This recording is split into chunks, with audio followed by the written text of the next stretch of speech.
Milton Erickson. Hey guys, welcome to another edition of stories of amazing people out there who refused to give up, who did not capitulate when others around them may have just given up the ghost. This story is not only captivating, but it embodies the very essence of reaching in and finding that fire within all of us and then holding it aloft as a beacon of your will to survive, your desire to fight against the odds and to live to fight another day. This one is a story of fortitude and perseverance despite the odds, and one that still stands robustly as a story of inspiration in the annals of history. This is the story of the great and legendary Milton Erickson, born 1901 to 1980, who will always be a source of inspiration to many people, and he's a great example of the power of the mind and harnessing your emotions.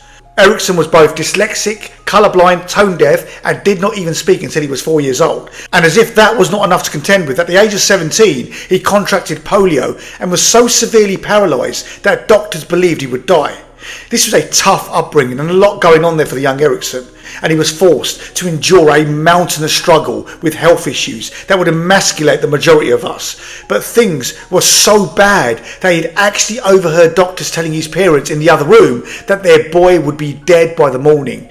Just try and imagine that. Erickson recalls how he felt immense anger that anyone could tell a mother that their son was going to die. It was unfathomable to him. So upon hearing this, and as his mother entered the room, he asked her to arrange a mirror in the room that reflected an image of a window in another room. He said that he would be damned if he would die without seeing another sunrise and another sunset.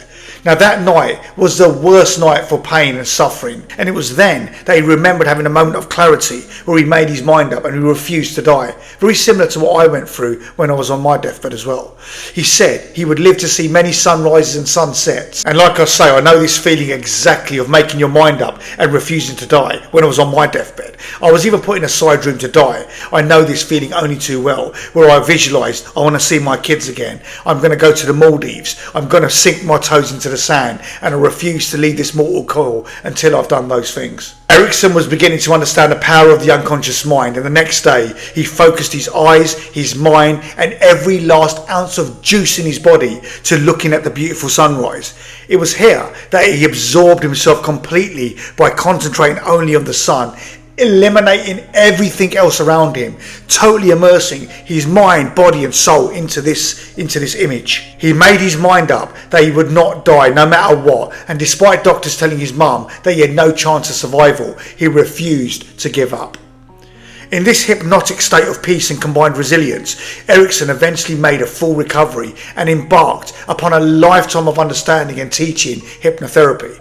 Now, Erickson went on to qualify as a medical doctor and a psychiatrist, and he later became a world-famous practitioner of therapeutic hypnosis, helping people with understanding how hypnosis and the power of your mind, NLP, can be a most powerful tool for changing yourself.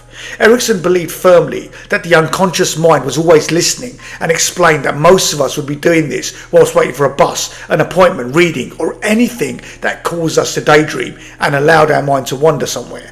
This meant that we were so immersed in what we were doing that we would go in a trance state. He said this was a form of self-hypnosis, but a time when your mind could be controlled, but only if you were aware of it and could harness those moments. In NLP, the Milton Erickson model is a form of hypnotherapy based on the language patterns for hypnotic communication of Milton Erickson.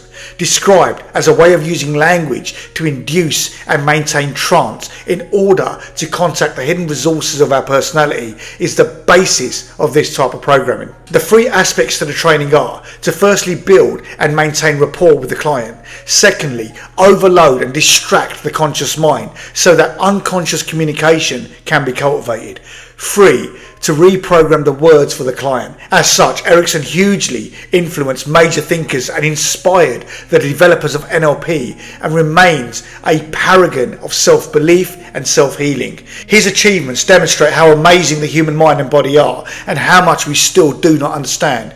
Erickson later died aged 79 years old, but his legacy continues to revolutionise Western psychotherapy. Develop your mind like Erickson and go on and do great things in your life. Guys, thanks for watching. I hope you subscribe, like and share the video. And now I'm off to get a cup of tea. See you back in a bit. Cheers.